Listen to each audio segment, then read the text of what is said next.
Hey Greg, this is Will Casey, your most recent Money Bomb winner. Wow, this is awesome. Let me tell you a little bit about myself. I have a son on the way. Me and my fiance, we live up in Maple Valley, a small town on the edge of Seattle. And let me just say thank you very much for having such a great show. I wouldn't want you to change anything, and thank all the other THC listeners for, doing the money bomb thing, because this is going to be great. I'm going to be able to put some money towards buying the last few things that we need for our son. And of course, I'm going to get a few shirts because I really want to get the sheep with the suit and the bum with the sign saying "Quit your job." I like both those shirts. They both have a deeper meaning, and I think they're awesome. So your show is great. I've turned a lot of friends onto it, and it's influenced our camping trips because we spend the whole time talking about how the moon could be a hologram or how the chemtrails are poisoning our minds. And it's cool that I don't even have to lead the conversation anymore because my friends have been listening and now they do most of the talking for me. But for guests that you've had and topics that I like, geez, there's so many. It's really hard to tell. Lennon Honor was one of my favorites. He just had such a good message, and Daniele Bolelli, he was really great. Dave Matheson, Jim Mars, John Rappaport, they were all so good. I wouldn't want you to change anything about your show. But a recommended guest, I don't know if you've had him on before, Thomas Campbell. He's written quite a few books, and so, yeah, he would be a great guest, I think. And wow, keep up the good work, man. And thanks again. Everybody's digging for something. Some of them want to use you. Some of them want to get used by you. Some of them want to abuse you. Some of them want to be abused. All right, people, we know there exist secret sciences and banking mechanics that various nefarious groups, families, and secret societies have hidden from us and used against the masses of the planet for a long, long time. But what might surprise you is the realization that this secret science and these tools of financial puppetry may be intimately linked. And this little bundle of knowledge has been a key factor in major events from the shadows of history, is responsible for many rises to wealth and control, holds the keys to zero-point energy, and might have been responsible for a devastating war in the ancient past. It's a huge can of worms, and today's guest, Joseph Farrell, is more educated in this saga than anyone I know. He's a PhD graduate from the University of Oxford and has authored about 24 books that explore these subjects, and throughout the series has managed to tie in many unsuspecting threads that I think provides one of the clearest and most reasonable narratives of hidden history maybe anywhere.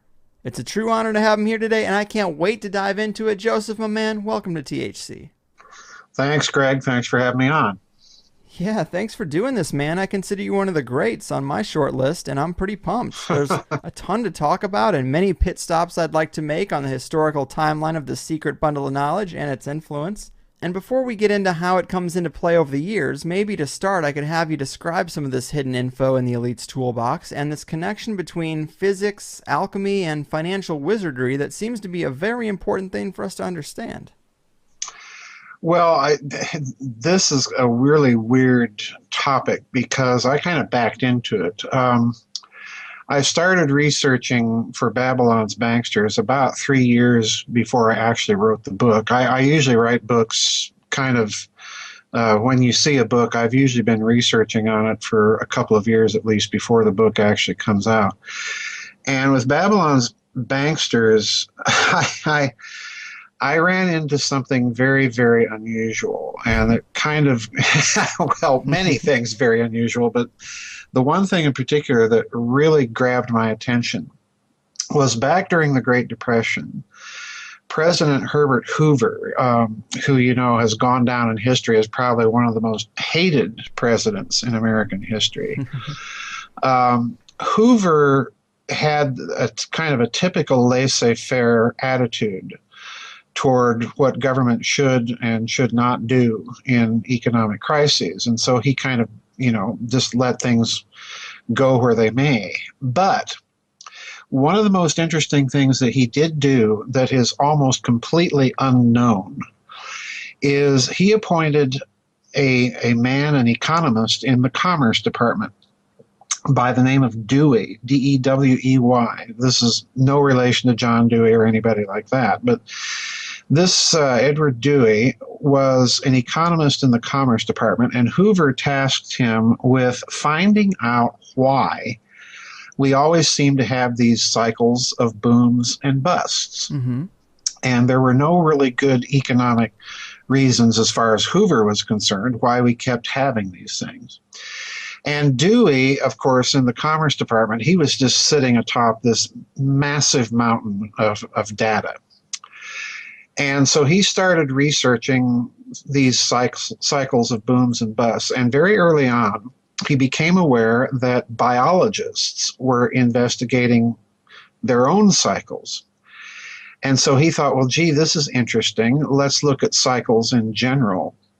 And Dewey wound up founding a foundation called the Foundation for the Study of Cycles. All right.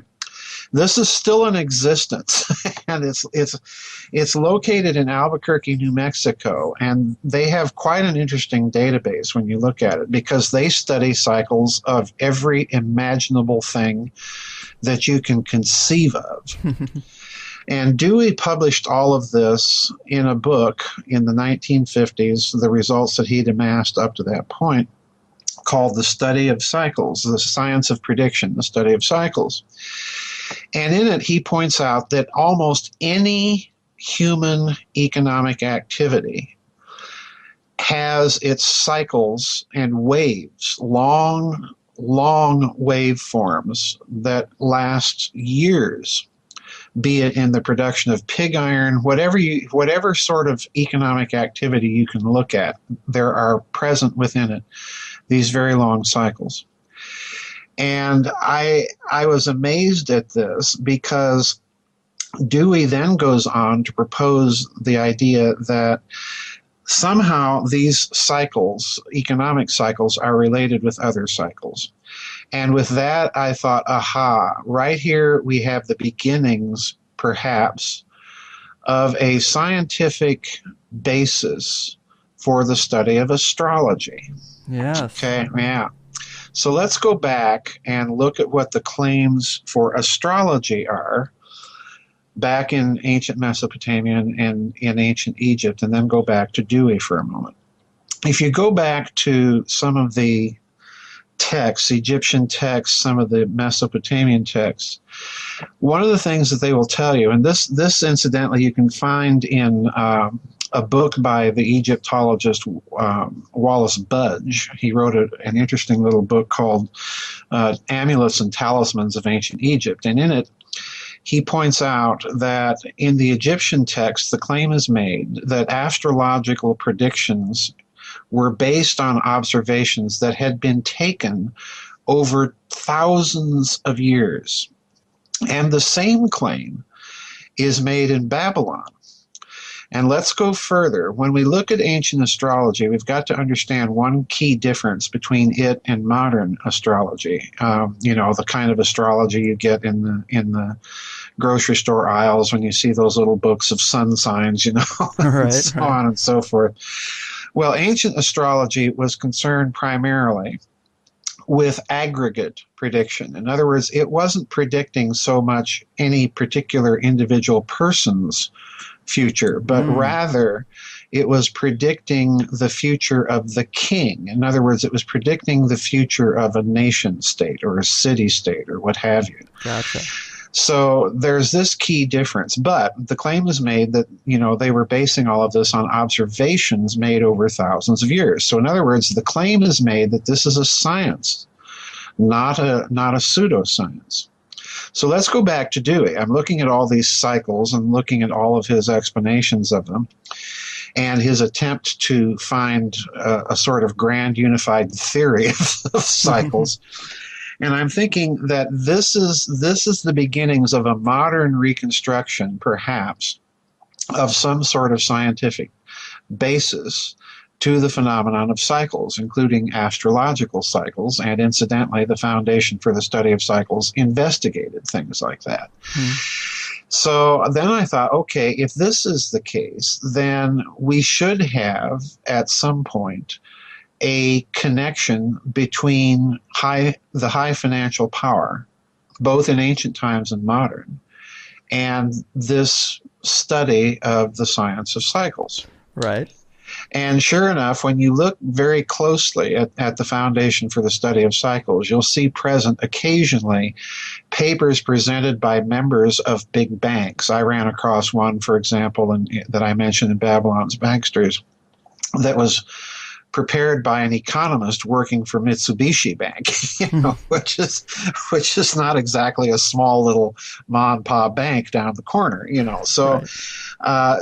the financial interest is definitely there. And if you go back and you look at ancient times, one of the most interesting things that pops out is not only do you find temples aligned astrologically and so on, but you also find an alliance of the high financial power. The reason being that the temples had the moral probity, so they thought, so people thought, to be involved with currency, to be involved with, exchanging coins from one nation or king to another.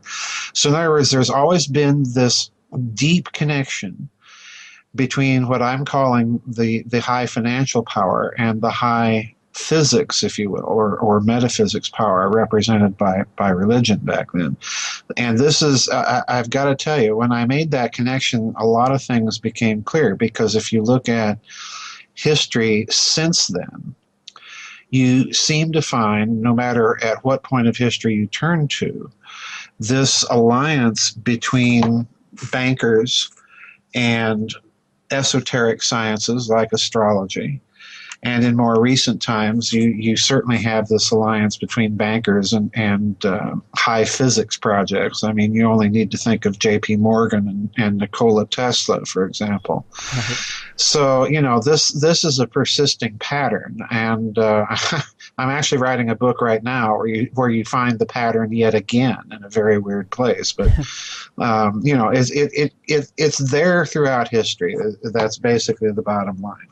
Yeah, man, that is a great introduction to it, and it is one of the things that I think is the most intriguing about your work and really all of this alternative conspiracy culture, really. And, something, when I heard you talk about it before, you mentioned that from the physics perspective, it seems like they are viewing time-space as a creative medium. Right. And fractional reserve banking is kind of a black magic version of negative creation. Can you elaborate on that a little bit?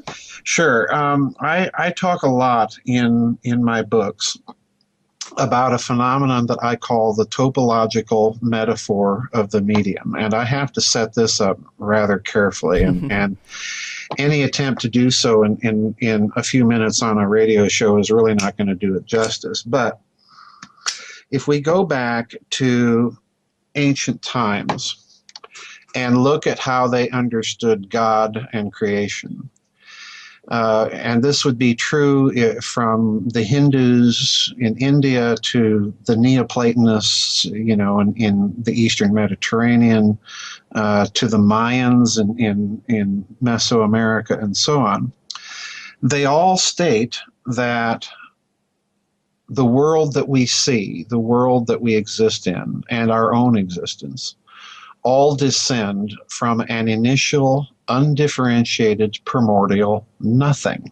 Okay, and when I say nothing, I mean nothing. There's no human attribute that you can use to talk about it univocally.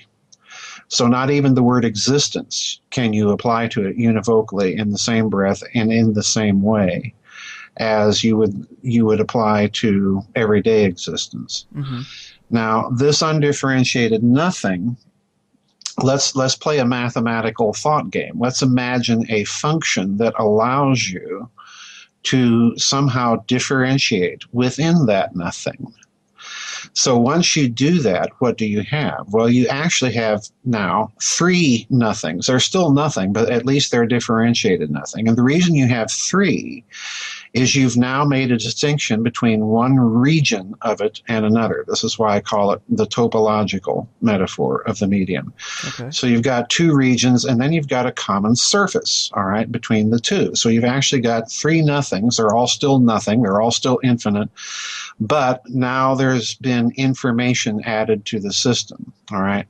If you go on through this process and keep doing it, you're going to gradually end up creating more and more information in the system. So let's look at what's happening now. Because of this initial differentiation, what you have just done is you've started creating numbers.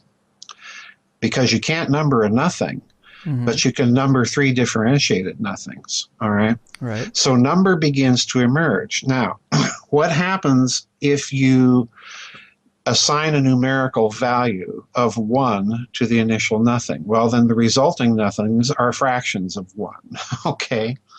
And as this process proceeds, you have what? You have an inflation of information, and if you look at it financially, you have a devaluation of the individual nothings, okay? Yeah. But if you understand that same metaphor in a very different way, then you could say that with each differentiation, you're creating a new number. So in other words, instead of 1 and fractions of 1, you get 1, 2, 3, 4, 5, and so on. Okay? So the thing about this metaphor that is very, very important for people to understand is that it is always capable of being interpreted in more than one way. This is a both-and phenomenon, not an either-or. Okay? But if you now look at the fractional part of it, and particularly the way that the Hindus begin to understand the metaphor, what they begin to say is that everybody or everything that comes into existence owes its existence. Please note the financial term again, the terms of debt to what has preceded them. Okay. So in other words, inbuilt into our thinking is this, we're talking about a metaphor here that's fundamentally physics related in nature. And yet in order to talk about it, we often use financial terms metaphorically when we apply this metaphor. So right there, this is something that's very crucial for people to latch on to. Right there in this metaphor itself, you have the connection between a kind of metaphysical physics, if you will, and finance. It's there in the metaphor itself, and this is really what is going on, I think, behind the scenes when you have this connection to the financial power and religion and physics and astrology and so on in ancient times. Yeah. It's definitely a bit of a mind exercise, but oh yeah, it does make sense when you really get into it. And so where do we see this type of thinking take root in the ancient past in terms of banking and kind of enslaving a nation through a debt-based currency? Well, a lot of it is, in my opinion, based on the metaphor of sacrifice, because this is the other thing that becomes very early on present in the Hindu thinking about it. If you owe a debt, then that debt is only repayable by sacrifice. Of course, this enters Christian thinking in the West too. So, I mean, I'm not trying to pick on Hindus here, but it's very, very deeply related. But if you look at the other way of looking at the metaphor with the creation of information rather than the fractionalization of it, if you look at it that way, then when you encounter systems like that, very, very seldom do they talk about debt or sacrifice. So what is interesting is if you turn to the financial aspect of this in ancient times, one of the most interesting things that you see is the transition from money as a medium of exchange representing, so to speak, the surplus in the state warehouse, or as we'd call it today, the gross domestic product. All right. So in other words, if you look at money in Sumer, if you look at money in Mesopotamia, very often this is simply represented on a clay tablet, and it's a receipt against the goods of the state. All right. Mm-hmm. So in other words, it's debt free. Right. Okay. Now, at a certain point in history, when you see the rise of the great empires, there's a fellow out there by the name of David Assel that wrote this wonderful book online about all this, and I would recommend it to people because I refer to it heavily in Babylon's Banksters. What you see arise with the great empires is the transition of money from receipts issued on the state warehouse, so to speak, or the gross domestic product, as we would call it, to a system of money that is able to be exchanged in international trade. In other words, you can have your Sumerian clay tablets all you want, but they're not going to buy you much in India. Okay, so you have to have a medium of exchange that's valuable internationally in India, and that's of course bullion. But the problem with bullion back then is it takes a great deal to mine. And in the process of mining, the value of the bullion does not come up to the value of the cost of mining it. Okay, so what happens is you have the creation of what one scholar, another good book for people to refer to would be David Graeber, and it's a wonderful book called Debt: The First 5,000 Years. I refer to that book a great deal in Babylon's in Financial Vipers of Venice. It's a wonderful book. In that book, what Graeber describes is as you create these big empires, you're going to have to be able to pay the soldiers with money that's spendable in all the areas that they conquer. So that's bullion. So what you do is you enter the slavery coinage military complex, okay? Well said.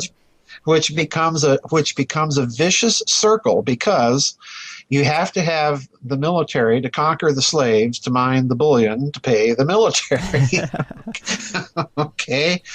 So in other words, what bullion begins to do is, first of all, it begins to supplant these receipts on state warehouses, all right?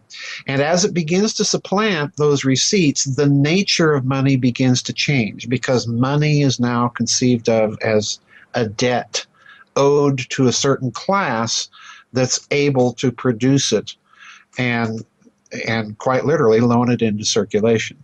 So in other words, we see also emerging at this time, we see the idea of monetized debt as money, all right? And we also see something else very, very significant. We see the rise of what David Assel calls bullion brokers. We see the rise of an international financial class that has more in common with that class in other nations than it does with its own, people. And that's been with us ever since. So, this is a huge story. I mean, It is. I can go on and on, but I hope that's making some sense for your listeners. Absolutely. And you mentioned sacrifice being linked in here. And of course, there's a long history of even, human blood sacrifice, and also in conspiracy culture, a lot of rumors among the elite. Do you think that the actual practice of blood sacrifice could be some type of byproduct of this way of thinking? Yes. Yes, absolutely.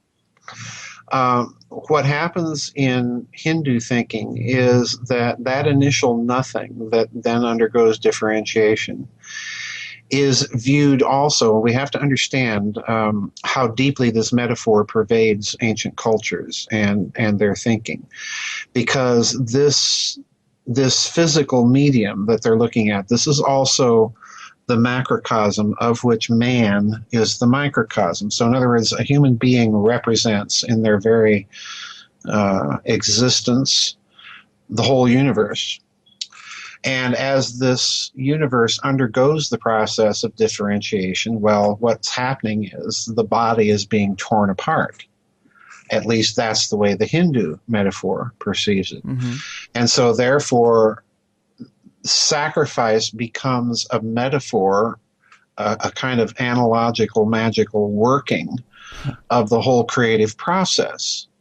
So in other words, to tap into the cosmological process as far as this thinking goes, you have to perform sacrifice. Otherwise you're out of sync with it. I like to say, I like to put it this way in some cases, that what they're attempting to do is they're attempting to, so to speak, shock the physical medium by this act of analogical magic, or to put it in much more familiar terms, they're trying to appease God or appease the gods, so that, you know, they will have continual blessings bestowed. And of course, this really reaches the pitch of complete slaughter in Mesoamerica with the Mayans and the Aztecs, and it's very interesting. I have a book called Grid of the Gods, where I talk about the whole idea of sacrifice in that culture and then compare it to the underlying logic of sacrifice within Western Christianity. And please note I said Western Christianity, not Eastern Christianity. There is a difference. In the Mayan text, it's very interesting to read that their supreme god, their wisdom giver, their civilization giver, Quetzalcoatl and Kukulkan and so on, did not approve of any blood sacrifice, human or otherwise. And that the rise of bloody sacrifices is ascribed to the working of sorcerers. Oh, wow. And one of the sorcerers' names happens to be a fellow by the name of Yaatl. Wow. Yeah, wow. You know, there's that root word "ya" that makes that makes one wonder. So yeah, there's this pervasive idea that sacrifice somehow shocks the medium or gives you some sort of power over it to manipulate it. And it's a very, very ancient thing, but we have to remember that in some cultures it is not the most ancient system, and that's even true in Hinduism. This is one of the reasons that Buddha objected so much to Brahmanism, is this whole idea of bloody sacrifice. So it's tied intimately to this metaphor, because if you look at that fractional system, as value decreases, the debt owed always increases. So in other words, in this metaphor is also tied up the idea of primordial debt. And so you see the idea of primordial debt entering the picture from, you know, Hinduism all the way to Western Christianity with Anselm of Canterbury. So it's a very, very huge story. I mean, you know,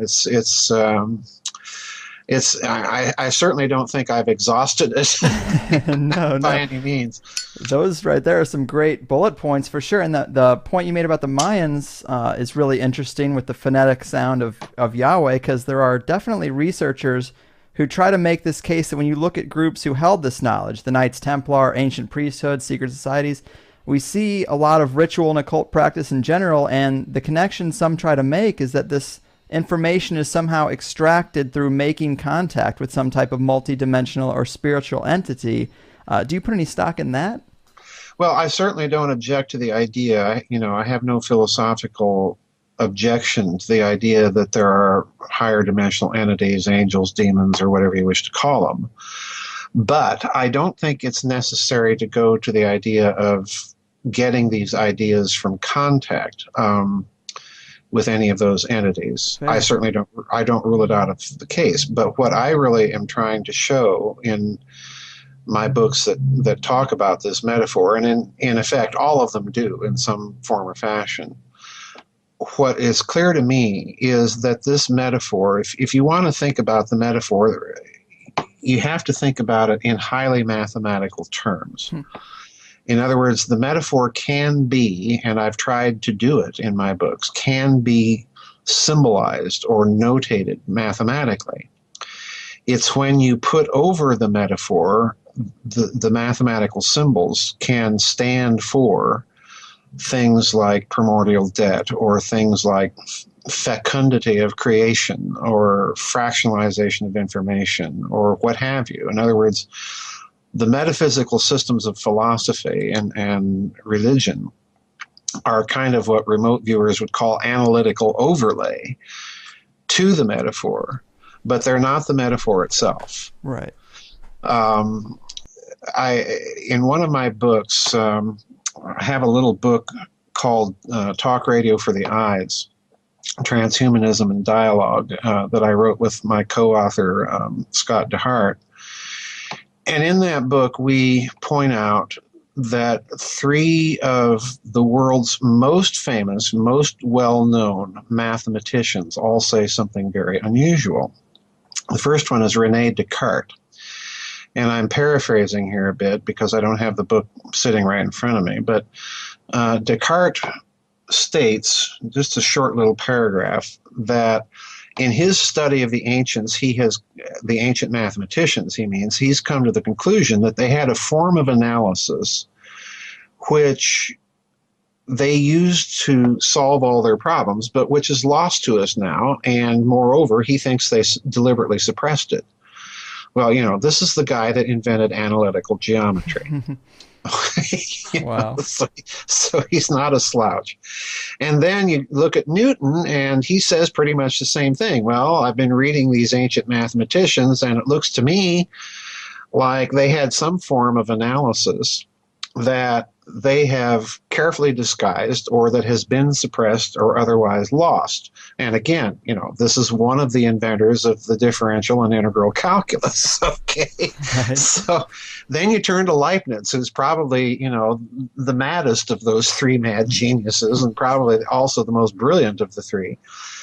And again, and in Leibniz, it's even more detailed. He not only thinks that there's a lost form of analysis that the ancients knew, but that it was capable of mathematical notation and these are his own words, by a certain imitation of calculation that had nothing to do with numbers, you could solve all problems. And he goes even further and he says, well, I think I found some outlines of it. So in other words, I think what these three men discovered as they were, ransacking ancient mathematicians and philosophical texts is I think they've run into this phenomenon that I'm calling the topological metaphor of the medium. And they were trying to, as I've been trying to do, they were trying to notate it. So yeah, I think rather than going to having direct contact with angels or demons, I think really all you need is a certain way of looking at ancient texts and, so to speak, reading behind the language to discover the pure abstract concepts and structure and functionalities at work. And that basically I'm calling the topological metaphor. Mm-hmm, mm-hmm. That makes a lot of sense. Now, man, outside of this financial wizardry, the physics side of this also has some technological implications on the positive, I guess, free energy, on the negative, destructive weaponization, right? Yeah, let's look at the physics aspect of this metaphor for a moment. I said, if you can imagine, you begin with one all-encompassing, non-differentiated nothing, okay? Mm-hmm. Now, in the physical sense, that's a real nothing. In other words, a something in physics has to be observable and measurable. So in other words, you've got a real nothing here that once the process of differentiation starts, what do you have? Well, now you have observable nothings, okay? So in other words, the metaphor is literally a kind of a formal topological description in the barest fashion of a kind of creation ex nihilo, all right? Now, interestingly enough, if you look at the way that Christian doctrine, the dogmatic theology, approaches God, they will say pretty much the same thing. That the essence of God is absolutely undefinable, that it is a nothing, mm-hmm. that every term that we would apply to it is essentially only used analogically, not univocally. So when they look at this, what do you see? Well, you describe God in the same way, infinite, incorporeal, omnipresent, and so on and so forth. Well, if you look at those descriptions, something that very early on occurred to Christian theologians is that these very same descriptions were applicable to space. Wow. Yeah. See, so in other words, the theologians are looking at physics, and the physicists are looking at theology, if you want to look at it that way. So yeah, this has tremendous physics implications, because if you figure out the fact that the physical medium is a transmutative, information creative medium, then once you've said that, what you're saying is that this metaphor is highly alchemical in nature. It's describing something or making assumptions about the physical medium, which is a nothing, incidentally, that is highly alchemical in nature, because everything that comes into existence is simply modifying the information content of that nothing. So, this is a hugely physics-related idea, because if, let's just draw a simple analogy here. If you look at quantum mechanics, what are particles? Well, particles in quantum mechanics, like it or not, are not these little tiny billiard balls that we can't see. What they are collections of mathematical descriptions of functions and spatial relationships and so on and so forth. Quarks have fractional charges, 2/3 or -1/3, and they have a certain spin orientation, and you add them up together in the right way and you get protons and neutrons. So in other words, the mathematical description of these things is taking over from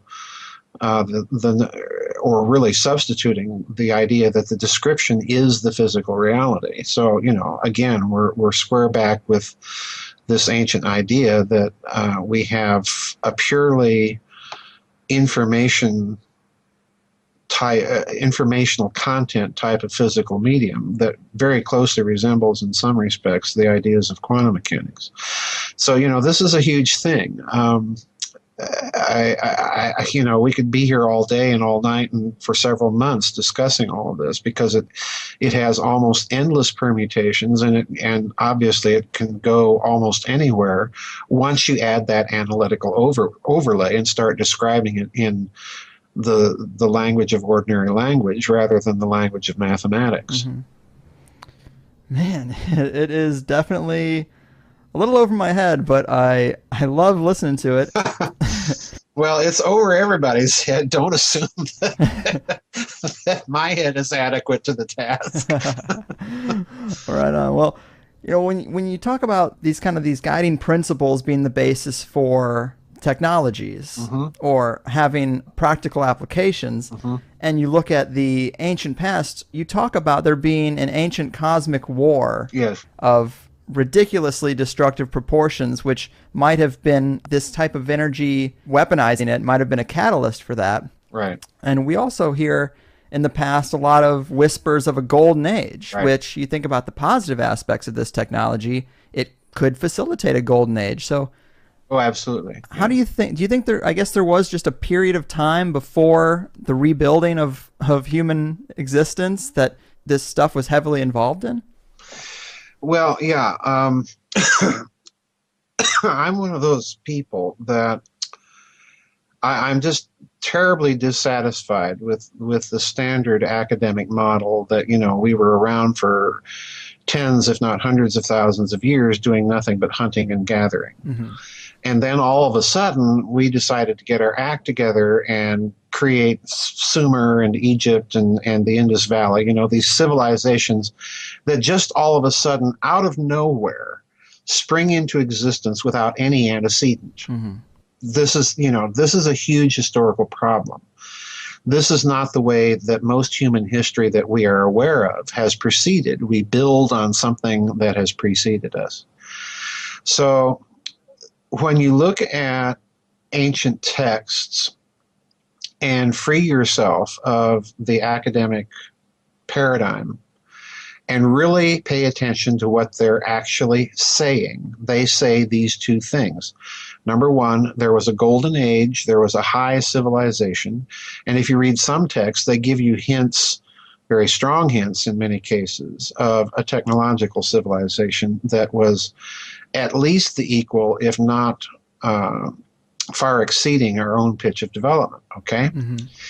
And they also say that that civilization literally blew itself apart in a war, be it, the fall of Lucifer and the war with Michael and the archangels, or be it the wars that you read about of the gods in the Mesopotamian texts, or the wars of the first time in the Egyptian texts, or what have you. There's always this indication of some sort of cosmic cataclysm. Mm-hmm. And what I discovered is I'm not alone in this by any stretch of the imagination, so I'm not trying to say I discovered this, but what I discovered when I read the Mesopotamian text in particular is that if you allow yourself to be freed of those academic prejudices and read about these wars, these are not metaphors. This is my other big beef with the alternative community. They want to see these wars as metaphors of planetary collisions and electric universes and electrodynamic solar systems and what have you, which may be true, but this is not the way the ancients wrote. The ancients wrote in a very deliberately multi-layered way. There's even an academic term for that. It's called paronomasia. And when they're describing these wars, they mean you to understand them not just metaphorically, but literally. All right, these images work on a multitude of levels. So I began to look at these texts, and I noticed something very interesting. Let's take the Lugale and the Epic of Ninurta, for example, that I talk about in my book, The Cosmic War. In the Lugale, which is usually understood by academics to be a creation epic, I defy anybody to read it and come away with the idea that it is anything else other than a war epic. And the war is between a goddess in the Mesopotamian pantheon by the name of Tiamat and Marduk.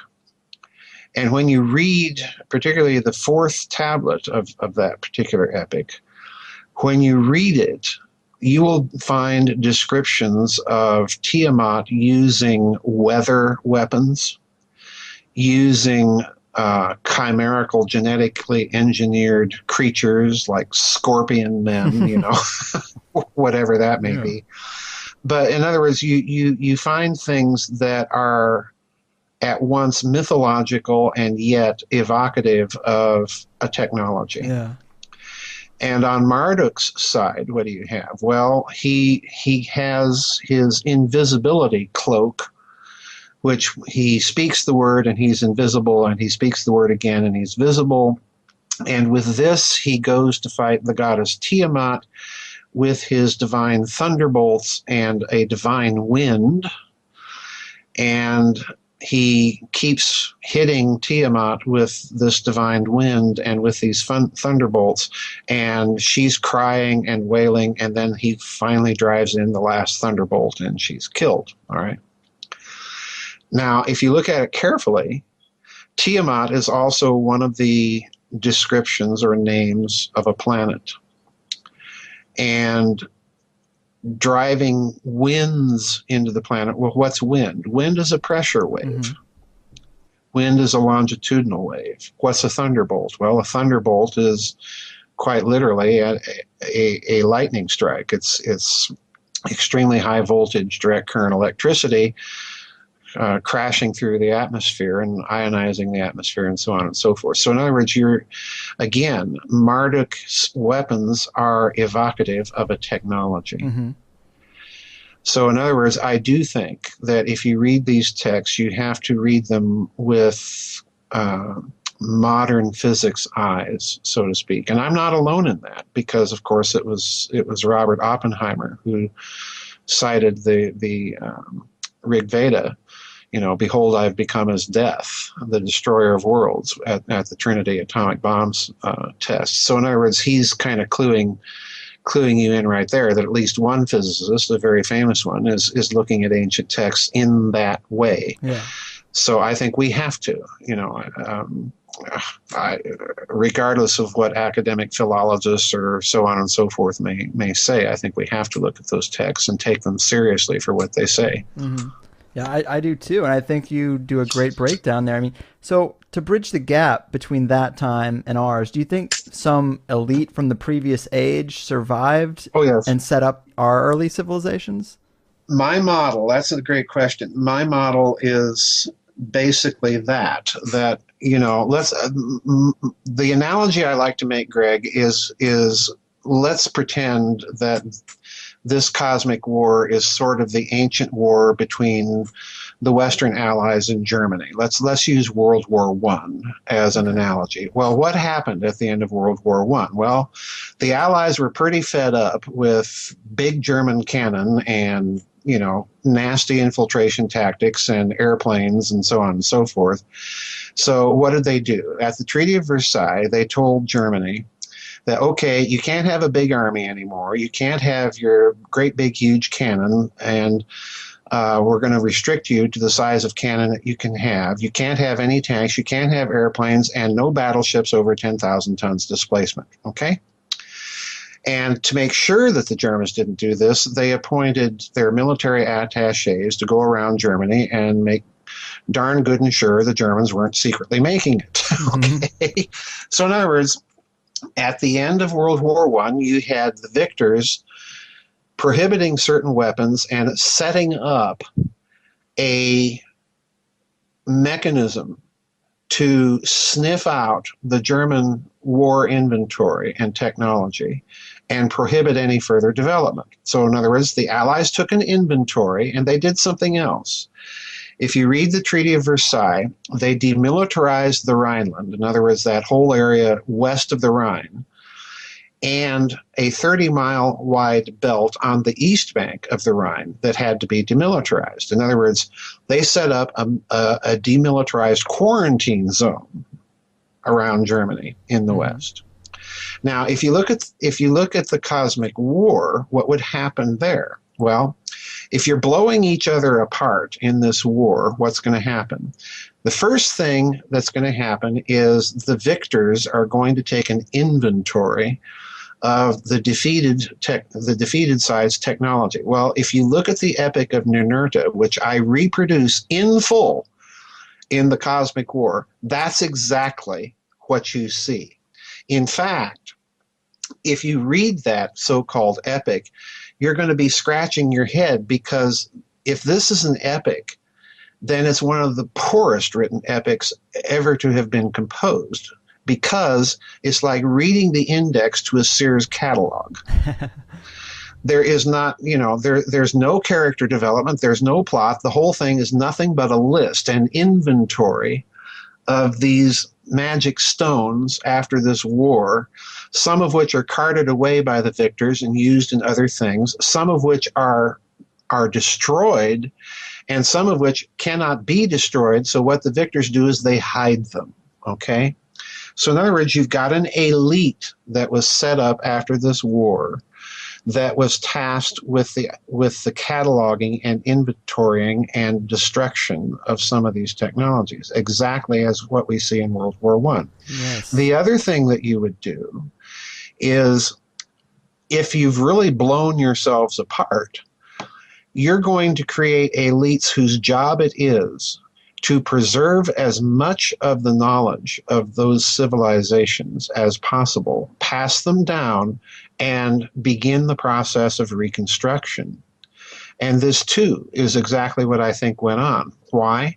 Because if you look, and I talk about this in a book called Genes, Giants, Monsters, and Men, if you look at the very ancient megalithic structures, the first thing you're going to do, if you have just blown your civilization apart, in order to get civilization jump-started, what do you have to have? Well, you have to have commerce. And in order to have commerce outside of your local area, what do you have to have? Well, you have to have a system of weights and measures that is not only accurate, but universally reproducible. Okay? And so, in other words, we can skip this academic nonsense that, well, they were using parts of the body to establish their measure.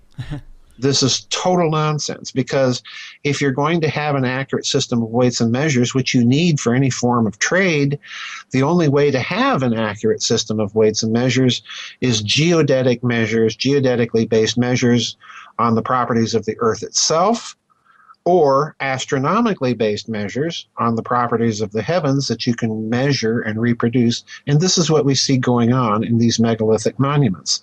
They're establishing systems of weights and measures.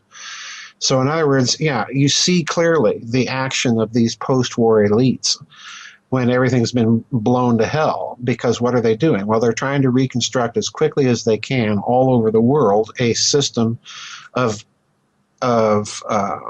if you will, observatories that can reestablish these weights and measures. Wow. So, it's a huge, huge thing. And, it's entirely consistent with the pattern of a civilization that's just blown itself apart. Totally, totally. And I mean, I guess if you're dealing with such destructive power and you're coming out of that, barely, one of the few survivors, I mean, not to seem like a sympathizer for the shadowy puppet masters, but there's a lot of incentive to keep the secret other than just greed and widespread money magic. Absolutely, absolutely. And this is the other thing people have to understand. Let's say the United States and the Soviet Union actually did have a thermonuclear war and blew each other and most of the planet apart. Well, any survivors are going to be put in the position, that we've all of a sudden lost a hugely developed modern civilization, and we're going to want to preserve as much of that knowledge as we can. We're going to want to hand it down in some way that the signal, the knowledge of that civilization won't be lost in the noise. And we're also going to be probably put in the position where we're going to have to cooperate with the people that we just fought. So in other words, I think also that these post-cosmic war elites, if you will, were both the good elite and the bad elite, but for quite a long time, and under certain circumstances, they ally with each other just in order to get things going again. It's rather like, Germany and Russia after World War I. The Russians surrendered and then later the Germans surrendered. So having just been enemies, what are they going to do? Well, we'll make nice for a while, so that we can both rebuild our defenses so that we can fight each other again. Right, and the cycle continues. The cycle continues. So to throw in a quick, more modern example of this weaponized tech, something that I've heard you talk about, I thought it was a really interesting analysis of what might have happened, but many people know about the mysterious Tunguska explosion. Right. But you've made the case that this could have been Tesla experimenting with the dark side of that energy. We know he was working on free energy, or so we're told, but this could be that other side. Well, I first of all don't like the idea or the phrase free energy. I prefer, 0-point energy or vacuum flux energy or whatever you want to call it. It's free in the sense that it's out there, it surrounds us. I mean, even the energy put out by the sun is free in that sense, and we could tap into it. But I'm not the only, nor even the first one that has offered the suggestion that Tesla may have something to do with Tunguska. There have certainly been others. What the other people that I've noticed that advance this hypothesis don't do is they don't point out that Tesla, after J.P. Morgan shut down his wireless transmission of power project on Long Island, what they don't do is they don't point out that Tesla then wrote a series of articles for the New York Times that were very bizarre. And in these articles, he suggested that this system of power could also be weaponized, and that it would be capable of tremendous regional devastation if handled in a certain way. And from those comments, I hypothesized that maybe he at some point, unbeknownst to his own laboratory assistants and Morgan, have turned that thing on and conducted experiments, and perhaps the experiments went wrong, which, in Tesla's case are very unlikely, or that he simply decided, well, I'm going to target some wilderness region and, see if this is really true, if I can really do this. So, I think it's at least a possibility that he might have done that. Yeah, I think that is probably the best explanation for what that event could have been, and the best visualization for the destructive power of this secret physics. So I find that really interesting. Oh, yeah. I like to say, if we're talking about the energy, the 0 point energy or the energy of space-time or whatever, that if you can find a way to manipulate that or tap into it on the laboratory bench, so to speak, then the potential that you have there, the weaponization potential that you have, is something that would make a hydrogen bomb look like a firecracker.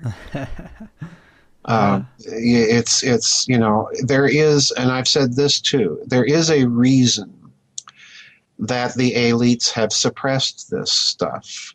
And it's not simply because they're greedy and so on, but a part of it is altruism. If you allowed a technology like that into the wrong hands, if we think Iran or nuclear proliferation and, whatever little terrorist group getting their hands on the atom bomb is a problem, then imagine if you had a technology allowing you to do that.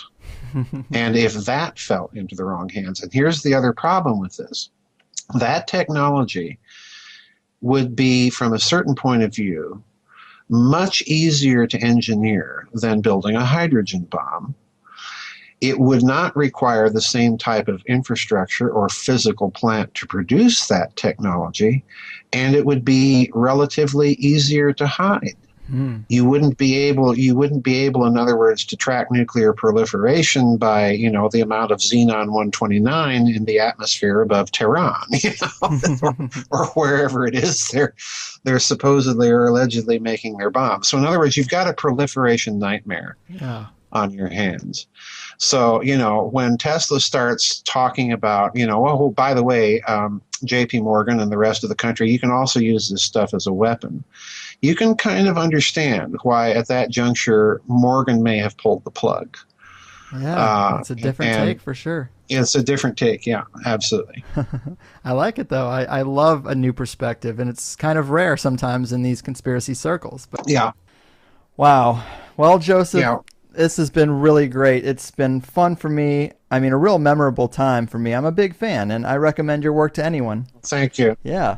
Thank you. So, well, before we really go, would you like to tell the people where they can buy your work so you get the most benefit, and maybe any other events or new stuff you're working on?